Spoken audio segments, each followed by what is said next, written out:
Shalom Bapak Ibu yang terkasih dalam nama Tuhan Yesus.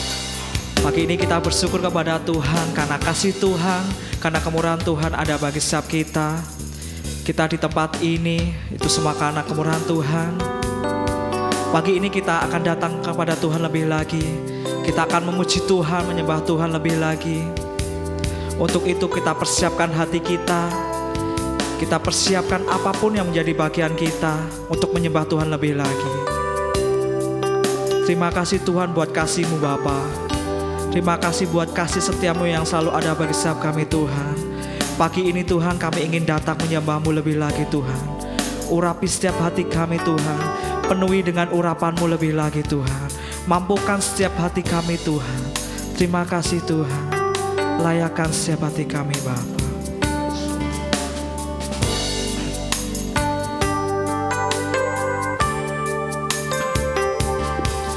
Ketika ku hadapi kehidupan ini, jalan mana yang harus ku pilih?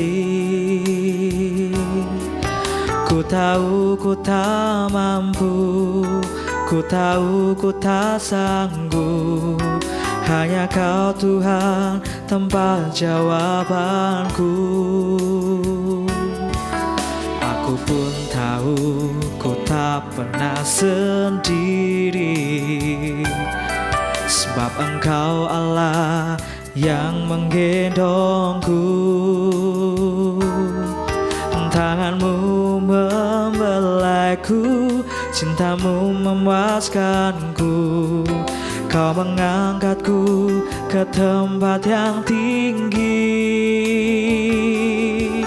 Janji-Mu seperti fajar pagi hari, yang tiada pernah terlambat bersinar.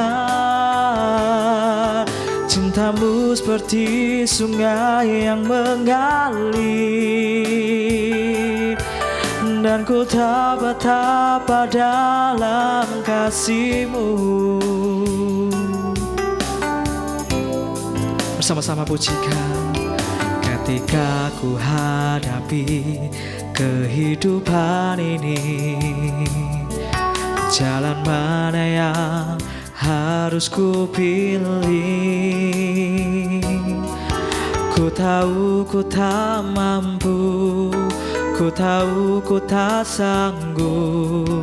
Hanya Kau Tuhan tempat jawabanku. Aku pun tahu ku tak pernah sendiri, sebab Engkau Allah yang menggendongku. Tangan-Mu membelaiku, cinta-Mu memuaskanku. Kau mengangkatku ke tempat yang tinggi. Janji-Mu seperti fajar pagi hari, yang tiada pernah terlambat bersinar. Cinta-Mu seperti sungai yang mengalir, dan ku tak betapa dalam kasih-Mu. Janji-Mu seperti fajar pagi hari, yang tiada pernah terlambat bersinar. Cinta-Mu seperti sungai yang mengalir,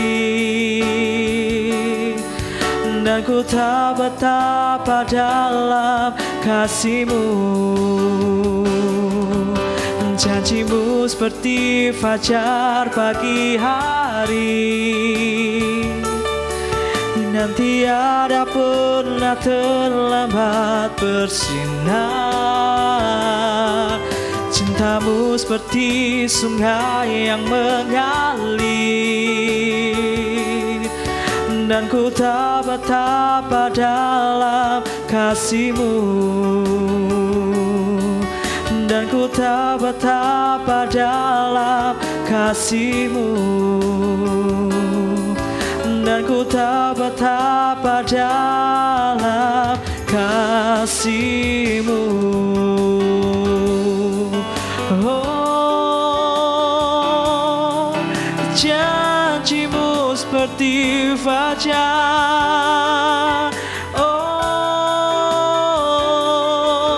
kami bersyukur, Bapa Engkau baik Tuhan. Terima kasih Yesus, Bapa Engkau baik, sebab Engkau baik. Haleluya. Oh, Jesus, Hosana, Hosana murka. Engkau baik Tuhan, kami bersyukur buat kasih-Mu, buat pemeliharaanmu Tuhan. Oh,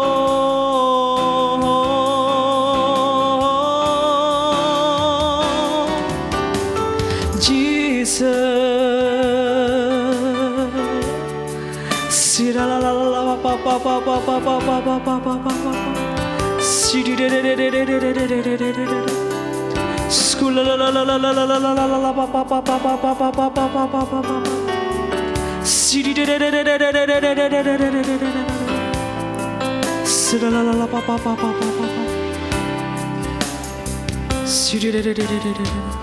Terima kasih Tuhan, kami merasakan hadirat-Mu pada pagi ini Tuhan. Ketika kami menyerahkan kehidupan kami Tuhan, Kau akan memenuhi setiap hati kami Tuhan. Kau akan mengurapi setiap hati kami Tuhan. Layakan setiap hati kami Tuhan. Biarkan apapun yang kami perbuat Tuhan, itu untuk menyenangkan-Mu Tuhan. Terima kasih Bapa. Kalau sebentar kami mau ingin mendengarkan sabda firman-Mu Tuhan, Kau pakai setiap hati kami Tuhan, untuk menangkap apa yang menjadi isi firman-Mu Tuhan pada pagi ini Tuhan. Dan kami bukan hanya mendengarkan saja Tuhan, tapi kami ingin melakukan firman-Mu Tuhan. Kami ingin selalu dekat kepadamu Tuhan. Kami ingin selalu bersamamu Tuhan. Terima kasih Tuhan, kami bersyukur buat kasih-Mu Bapa. Kami sudah berdoa dan mengucap syukur. Haleluya. Amin. Salam Bapak Ibu yang dikasihi Tuhan, kita boleh berjumpa kembali dalam renungan doa pagi secara online bersama GKI Pondok Daud. Saya percaya hari-hari ini Tuhan telah mengajarkan kepada kita agar setiap kita terus berharap berpaut kepada Tuhan.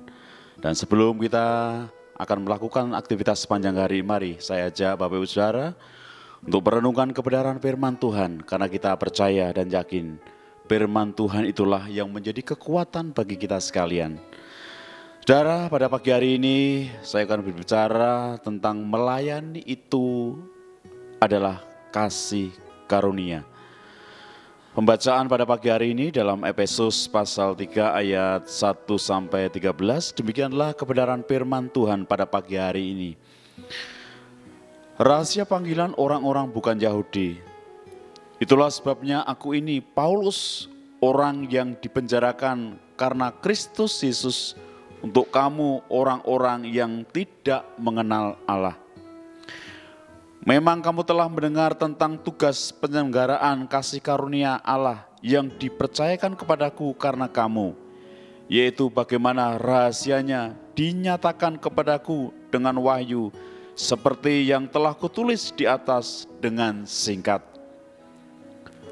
Apabila kamu membacanya, kamu dapat mengetahui daripadanya pengertianku akan rahasia Kristus, yang pada zaman angkatan-angkatan dahulu tidak diberitakan kepada anak-anak manusia, tetapi yang sekarang dinyatakan di dalam roh kepada rasul-rasul dan nabi-nabi yang kudus, yaitu bahwa orang-orang bukan Yahudi karena berita Injil, turut menjadi ahli-ahli waris dan anggota-anggota tubuh dan peserta dalam janji yang diberikan dalam Kristus Yesus. Dan Injil itu aku telah menjadi pelayannya menurut pemberian kasih karunia Allah yang dianugerahkan kepadaku sesuai dengan pengerjaan kuasa-Nya. Kepadaku yang paling hina di antara segala orang kudus telah dianugerahkan kasih karunia ini untuk memberitakan kepada orang-orang bukan Yahudi kekayaan Kristus yang tidak terduga itu, dan untuk menyatakan apa isinya tugas penyelenggaraan rahasia yang telah berabad-abad tersembunyi dalam Allah yang menciptakan segala sesuatu, supaya sekarang oleh jemaat diberitahukan pelbagai ragam hikmat Allah kepada pemerintah-pemerintah dan penguasa-penguasa di surga, sesuai dengan maksud abadi yang telah dilaksanakannya dalam Kristus Yesus Tuhan kita. Dan di dalam Dia kita beroleh keberanian dan jalan masuk kepada Allah dengan penuh kepercayaan oleh iman kita kepadanya. Sebab itu aku minta kepadamu supaya kamu jangan tawar hati melihat kesesakanku karena kamu, karena kesesakanku itu adalah kemuliaanmu. Amin. Bapak Ibu yang dikasihi Tuhan dimanapun berada pada pagi hari ini, bahwa sekali lagi saya tegaskan, melayani itu adalah kasih karunia. Rasul Paulus adalah salah satu tokoh besar di dalam sejarah Alkitab. Pelayannya dalam memberitakan Injil sangat luar biasa, kita tahu. Di tengah berbagai kesulitan, penderitaan, ancaman, bahkan di penjara, tidak membuat sedikit pun hati daripada Rasul Paulus menjadi lemah, bahkan tawar hati. Dengan adanya tantangan yang dihadapi, justru membuat satu kekuatan, gairah kepada Paulus agar terus memberitakan Injil di tengah-tengah kehidupan dunia. Bahkan kehidupan daripada Paulus menjadi banyak berkat bagi orang, memberikan motivasi dan memberikan nasihat kepada jemaat yang telah dilayani, seperti yang telah ditunjukkan kepada jemaat yang ada di Efesus pada pembacaan pada pagi hari ini. Saudara, bagaimana Paulus memandang pelayanan, melayani yang Tuhan percayakan kepada kehidupannya. Yang pertama, saudaraku yang dikasihi Tuhan, Paulus menyadari bahwa pelayanan adalah semata-mata hanya kasih karunia, bukan kehebatannya, bukan kepandaiannya, bukan kepintaran. Jika Rasul Paulus bisa melakukan hal itu, menjadi rasul yang sangat dikenal. Di ayat yang ke-7 jelas dikatakan, dan Injil itu aku telah menjadi pelayannya menurut pemberitaan kasih karunia Allah yang dianugerahkan kepadaku sesuai pengerjaan kuasa-Nya. Jadi yang pertama, Paulus menyadari bahwa pelayanan yang Tuhan percayakan itu adalah semata-mata kasih karunia daripada Tuhan yang diberikan oleh Allah kepadanya. Bukan kuat, bukan gagah, bukan kehebatan daripada Rasul Paulus yang saat itu. Tetapi semua dilakukan oleh karena pemberian daripada Tuhan, kasih karunia Tuhan yang dinyatakan atas kehidupannya. Saudaraku yang dikasihi Tuhan, Bapak Ibu dimanapun berada, marilah pada saat pagi hari ini terus kita meyakini dan percaya bahwa segala sesuatu yang ada di dalam kehidupan kita, termasuk pelayanan yang Tuhan percayakan, itu semua adalah pemberian daripada Tuhan. Bukan kekuatan kita, bukan kehebatan, bukan kepandaian kita, tetapi oleh karena kasih dan anugerah Tuhan yang sungguh luar biasa dinyatakan atas setiap kehidupan kita. Hal yang kedua, saudaraku yang dikasihi Tuhan, bagaimana Paulus memandang pelayanan yang diberikan Tuhan, yang dipercayakan Tuhan atas kehidupannya. Paulus menyadari orang yang paling hina dan merasa tidak layak menjadi seorang rasul jika dibandingkan dengan rasul-rasul lainnya. 1 Korintus pasal 15 ayat 9, aku adalah yang paling hina dari semua rasul, bahkan tidak layak disebut rasul, sebab aku telah menganiaya jemaat Allah. Hal yang kedua adalah Paulus menyadari akan keberadaannya. Satu hal yang dimiliki oleh Paulus, ada satu kerendahan hati. Paulus menyadari bahwa dia adalah orang yang paling hina dan merasa tidak layak menjadi seorang rasul. Jikalau saat itu Paulus dipercayakan pelayanan, bahkan pelayanan yang luar biasa diberikan oleh Paulus, karena Paulus menyadari akan panggilannya. Tuhan tidak melihat masa lalu waktu itu. Karena kita tahu, sebelum Paulus dipanggil oleh Tuhan, ditetapkan oleh Tuhan, dipilih oleh Tuhan, Paulus adalah seorang yang telah menganiaya.